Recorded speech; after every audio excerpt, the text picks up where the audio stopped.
안녕하십니까? 네, 날씨가 아주 급속도로 무더워졌습니다. 하루하루 살아가는 게 정말 세월이 빨리 간다라고 하는 그런 느낌이 듭니다. 정말 바쁘게 뛰어왔었던 2022년 전반기가 이렇게 끝나는 것 같습니다.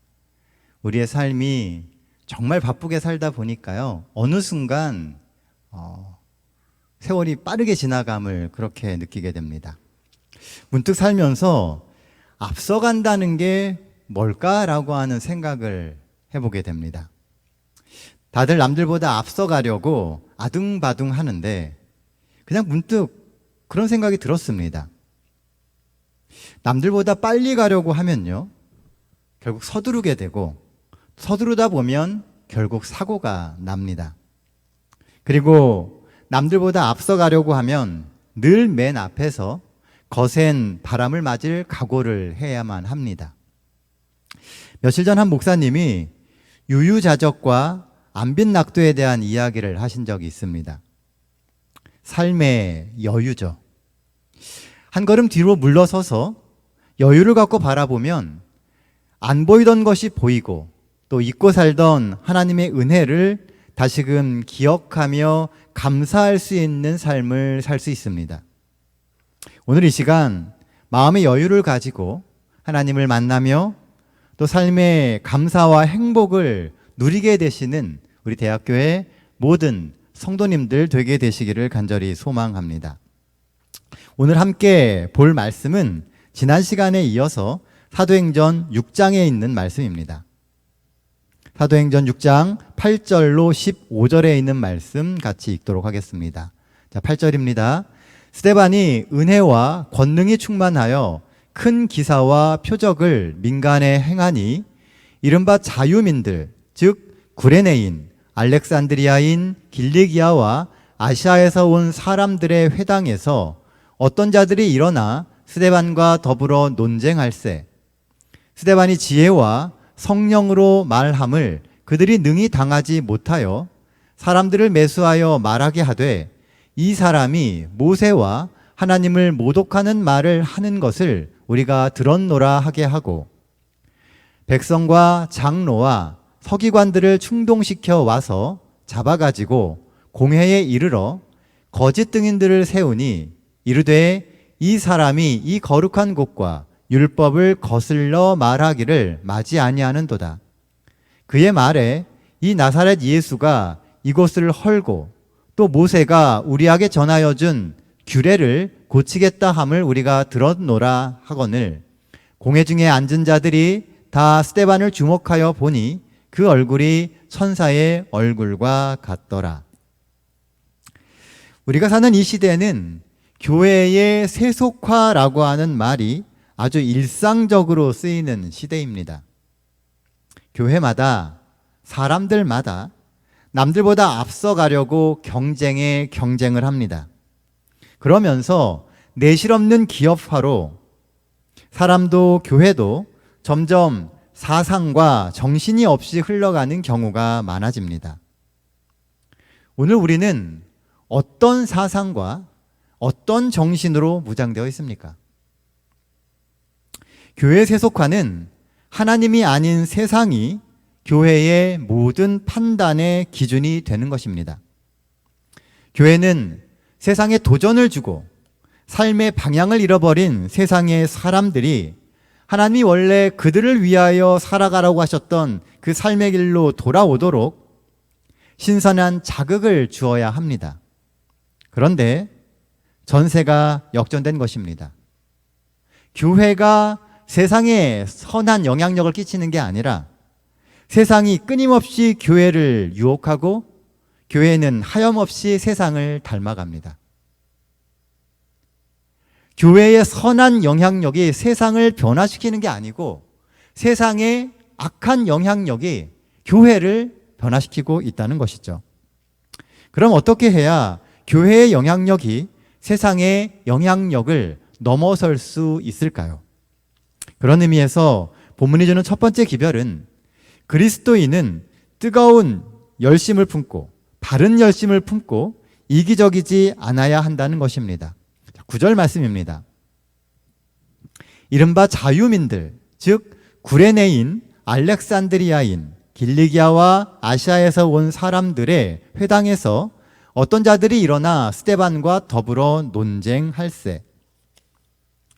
여기 보면 자유민들이라고 하는 표현이 나옵니다. 그리고 이어져 나오는 지역명들을 보면 그들은 구레네, 알렉산드리아, 길리아 등등 당시에 정치적인 독립권을 갖고 소위 잘나가던 지역에서 살아가던 사람임을 알 수가 있습니다. 그 잘나가던 지역에서 살던 사람들이 스데반과 논쟁을 합니다. 도대체 무엇 때문에 이들이 논쟁을 할까요? 게다가 13절을 보면 이들은 스데반과 논쟁에서 이기기 위해서 거짓 증인까지 세웠다고 말합니다. 도대체 무엇 때문에 이렇게까지 해야 되는 것일까요? 그냥 미워서요? 이미 사단이 그들의 마음에 들어와 있기 때문에 그렇습니다. 처음에 논쟁을 할 때는 분명 하나님의 말씀을 가지고 시작을 했을 겁니다. 그러나 시간이 지남에 따라 하나님의 말씀보다는 그들 자신의 입지나 존재가 더 중요하게 되었다는 것이죠. 두 부류 모두 똑같이 무언가를 향한 열정이 있습니다. 그러나 두 부류의 열정은 그 영향력이 너무나 다릅니다. 한쪽은 들으면 들을수록 하나님의 모습이 떠오르며 잊고 있었던 영적 각성을 주지만 다른 한쪽은 눈살을 찌푸릴 정도로 세속적이고 야비합니다. 그래서 듣고 있으면 듣고 있을수록 하나님을 생각하는 게 아니라 기분이 나빠지고 교회에 대한 부정적인 생각이 든다는 것이죠. 오늘 본문에 등장하는 유대인들은 전혀 그리스도인답지 않은 방법들을 씁니다. 이 얼마나 세상에 나쁘끄러운 일입니까? 교회가 세속화가 되고 성도의 영적 수준이 떨어지면 이렇게 자기 얼굴에 침을 뱉는 일을 전혀 부끄러워하지 않게 됩니다. 결국 교회의 영적 가마력은 사라지고 교회는 세상만도 못한 수준 낮은 집단으로 전락하게 되는 것입니다. 이로 인해 하나님을 향한 거룩한 영적 싸움을 하는 순수한 사람들의 영향력 또한 도매급으로 평가되어 버립니다. 그렇게 전도의 문 역시 서서히 닫히게 되는 겁니다. 세속화는 하나님의 교회에 사단이 던지는 가장 무서운 독약입니다. 그런데 이 세속화라고 하는 것이 교회 안에서는요, 매우 합리적이고 그리고 진보적인 방법인 것처럼 보여진다는 겁니다. 고리타분한 과거의 전통에서 벗어나서 세상의 흐름에 맞춰서 변화하는 것이다라고 여겨지기 쉽다는 것이죠. 그런데 사실 돌아보면 그것이 더 영적으로 나가는 것이 아니라 세속화되는 길인 경우가 너무나 많다는 것입니다. 그리스도인의 영적 논쟁은 수단과 방법이 매우 중요합니다. 그러나 세상의 방식은요, 수단과 방법을 가리지 않는 것입니다. 수단과 방법을 가리지 않는 것은 세상의 방식이지 그리스도인의 방식이 아닙니다. 우리는 단지 이기기 위해서 겉모술수를 정당화하는 그런 사람이 되어서는 안 됩니다. 그래서 웬만하면 논쟁하고 부딪히기보다는 한 걸음 물러서서 기도하며 숙고하는 시간을 더 많이 가져야 합니다. 그리고 우리 속에 높아지려는 마음과 이기심을 버려야 합니다. 사실 우리는 이런 생각을 할 수도 있습니다. 교회 안에서 내가 얻을 게 뭐가 있다고 높아지려 하고 이기심을 부리겠냐고 이야기할 수 있습니다. 사실 그렇죠. 여기서 높아지고 또 영향력을 갖는 게 뭐 그리 대단합니까? 교회 안에서 높아지고 그리고 교회 안에서 영향력을 갖는 게 그렇게 대단한 건 아닙니다. 그런데 생각해 보면요, 가끔 아닌 것을 알면서도 자존심 때문에 고집을 부려본 적이 종종 우리에게 있지 않습니까? 또 이기심까지는 아니지만 내 뜻대로 안 돼서 마음이 상했던 적도 있지 않습니까? 이기심은 말 그대로 나를 내려놓지 못하는 상태를 말합니다. 내가 우선이 되다 보니 나도 모르게 이기적으로 되는 것입니다. 그래서 이기심과 자존심은 매우 밀접한 관계가 있습니다. 그 자존심 때문에 나를 지키기 위해서 이기적으로 수단과 방법을 가리지 않게 되는 것이죠. 오늘 본문에 나오는 그 유대인들은 사실은 매우 그들 자신을 이기적인 상황을 지키기 위해서, 자존심을 지키기 위해서 이기적으로 바뀌었음에도 스스로 느끼지 못했던 것입니다. 이렇게 나를 끝까지 붙들고 사는 사람을 뭐라고 하는지 아십니까? 덜 떨어진 사람입니다. 놓아야 할 때 놓지 못하고 그걸 안 놓치려고 꼭 붙들고 매달려서 발버둥 치는 사람들은 덜 떨어진 사람들입니다. 정현종 시인의 마른 나뭇잎이라고 하는 시가 있습니다. 마른 나뭇잎을 본다. 살아서 사람이 어떻게 마른 나뭇잎처럼 깨끗할 수 있으랴. 우리의 삶이 누추해지는 것은 지켜야 할 자아가 너무 강하기 때문입니다. 때가 되면 깨끗이 떨어질 줄 아는 사람이 사실은 진짜 멋진 사람입니다. 그러나 우리는 우리가 지켜왔던 삶의 자리나 그 흔적들을 놓지 않기 위해서 끝까지 매달려 있습니다. 덜 떨어진 상태에 머무르고자 하는 것이죠. 자아는 어떤 때 보면 우리의 삶의 울타리처럼 보여집니다. 그 자아가 나를 지켜주는 것처럼 보이고 그 자아가 있기 때문에 내가 인정받는 것처럼 보여집니다. 하지만 사실은 우리를 가두는 벽이자 올무가 우리의 자아입니다. 어찌 보면 우리는 모든 것을 다 잃는다 할지라도 자아의 울타리는 무너뜨리지 않으려고 하는 경향이 많이 보여집니다. 그러다 보니 그리스도인으로서는 해서는 안 되는 일도 별 양심의 가책 없이 하고 또 그 일이 세상의 그리스도인의 이미지를 망가뜨리는 것을 알면서도 이기심으로써 짐짓 모른 채 나를 챙기기도 합니다. 사랑하는 성도 여러분, 세상은 그리스도인에 대한 이미지가 있습니다. 그리스도인 그러면 세상 사람들이 그리고 꿈꾸는 그림이 있다는 것이죠.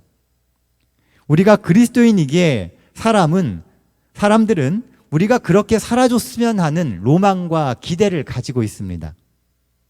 흔들림 없는 순결한 원칙을 붙들고 서로 사랑하며 이 사회의 빛과 소금이 되어주기를 기대하죠. 여러분은 세상 앞에 그런 존재가 되기를 원하십니까? 그들이 꿈꾸는 것처럼 순결한 원칙을 붙들고 서로 사랑하며 이 사회에 어둠을 몰아내는 빛과 소금과 같은 존재가 되기를 원하십니까? 꼭 그렇게 되시기를 저도 기도하도록 하겠습니다. 저의 기도도 그런 것 중에 하나입니다. 본문이 주는 두 번째 기별은요, 손의 너머에 있는 이익을 보는 것입니다. 15절 말씀입니다. 공회 중에 앉은 사람들이 다 스데반을 주목하여 보니 그 얼굴이 천사의 얼굴과 같더라. 자, 이 구절은 우리가 많이 들어서 너무나 잘 아는 구절입니다. 스데반의 얼굴이 무슨 얼굴과 같았다고요? 천사의 얼굴과 같았다라고 말합니다.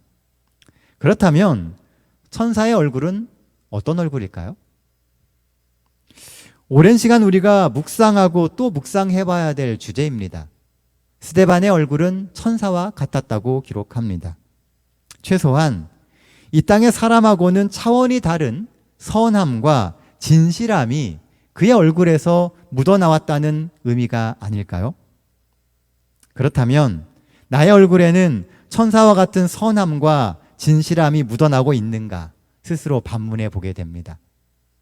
우리는 하루에도 수많은 비그리스도인들을 만납니다.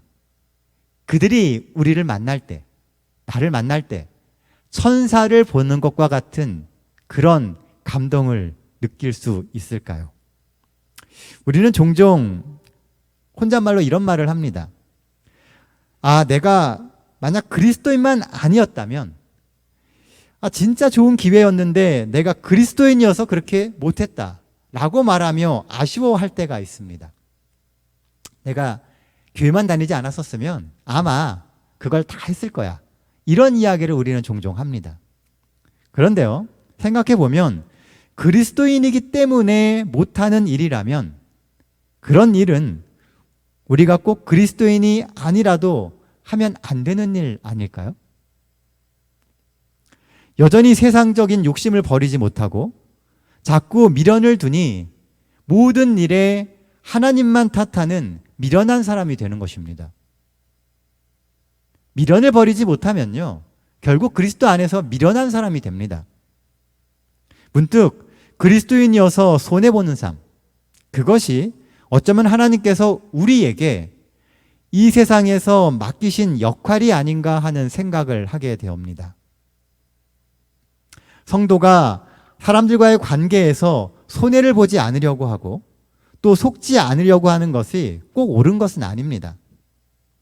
때론 예수님 때문에 손해를 볼 수도 있고 속아주기도 하는 겁니다. 예수님도 그렇게 하셨으니까요.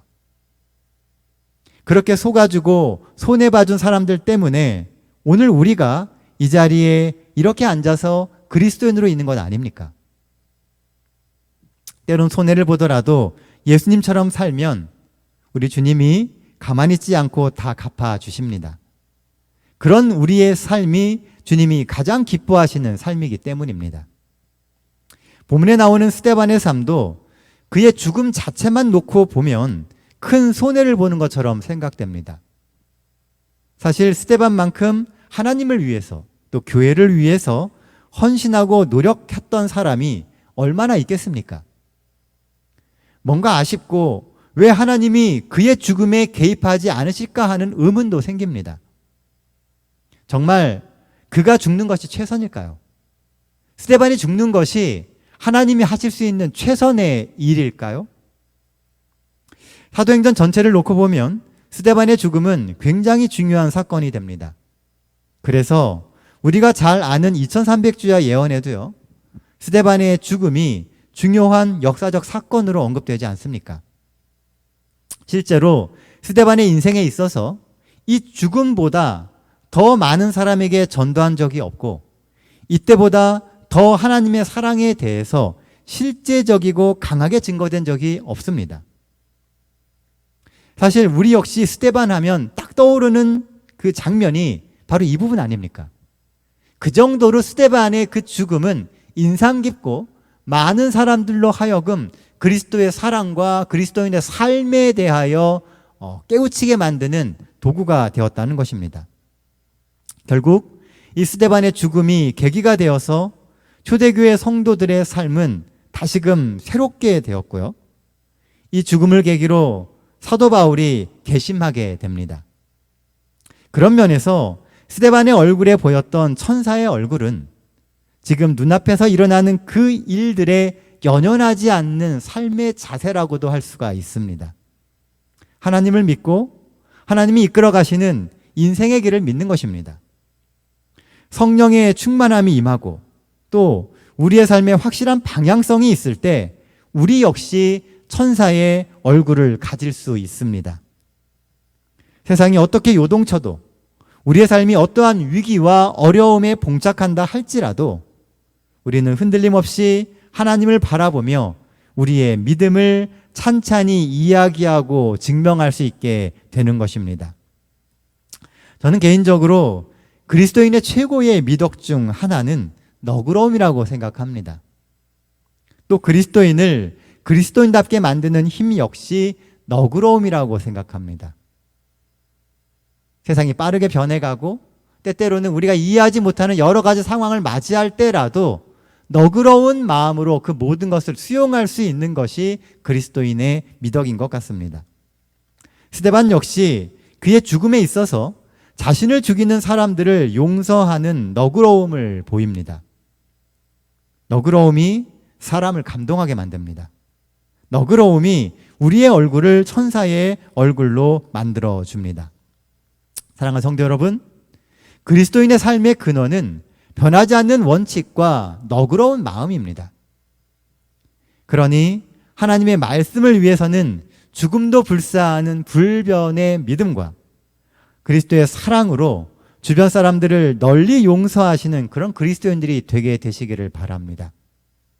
작은 일에 논쟁하고 작은 일에 시시비비를 가리려고 하기보다는 좀 너그러운 마음으로 이해하고 품고 그리스도의 사랑으로 모든 것을 덮을 수 있는 그런 성도들의 모습이 오늘 우리의 모습이 되게 되기를 간절히 바랍니다.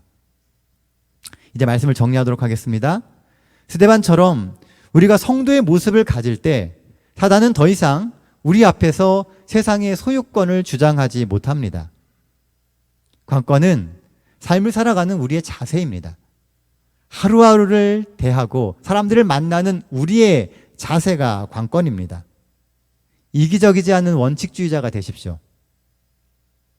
이기적인데 원칙주의자가 되는 것은 굉장히 어렵습니다. 대부분의 원칙주의자들은 자신의 그 원칙을 지키기 위해서 매우 이기적으로 변합니다. 그런데 우리는 이기적이지 않은 원칙주의자가 되어야 된다는 거예요. 원칙을 지키는 데 있어서는 불과 같습니다. 그러나 때때로 다른 사람들의 실수와 실패를 눈 감아주고 또 논쟁하기보다는 사랑으로 답을 찾아가려고 하는 그런 자세가 필요한 것이죠. 우리는 믿음의 원칙을 지키되 자신의 이익을 탐하지 않는 그런 그리스도인이 되어야 합니다. 예수님이 하셨던 것처럼 원칙에는 불같고 나눔에는 너그러운 그런 그리스도인이 되어야 합니다. 또한 이 한 주 논쟁하고 자신의 이익을 탐하려고 힘을 낭비하기보다는 너그러운 마음으로 서로 사랑해주고 양보해주며 하나님이 오늘 우리의 삶에 주시는 그 진리의 기별이 무엇인지 깊이 생각하고 묵상하며 사시는 우리 모든 성도님들이 되게 되시기를 기도합니다. 그래서 매 순간 우리에게 말씀하시는 하나님의 음성들이 우리의 삶을 통하여 우리 주변의 많은 사람들에게 전달될 수 있는 그런 우리의 삶이 되기를 간절히 소망합니다. 스데반의 삶을 붙들었던 구원의 확신과 하나님을 향한 뜨거운 믿음이 이 한 주 우리의 삶도 붙들어 줄 것입니다.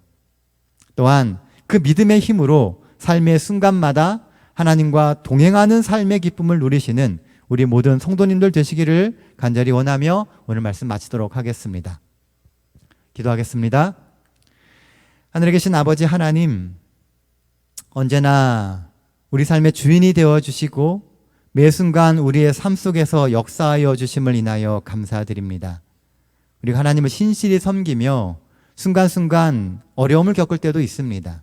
하나님, 그러한 때마다 하나님께서 우리에게 말씀하시는 것이 무엇인지 더 귀 기울여 들을 수 있는 성도가 되게 하여 주시고 논쟁하며 옳고 그름을 가리려고 혈안이 되는 것보다는 그리스도의 사랑의 마음으로 이해하고 덮고 하나님의 뜻을 묻기 위하여 더 자주 무릎 꿇을 수 있는 저희의 삶이 되게 하여 주시옵소서.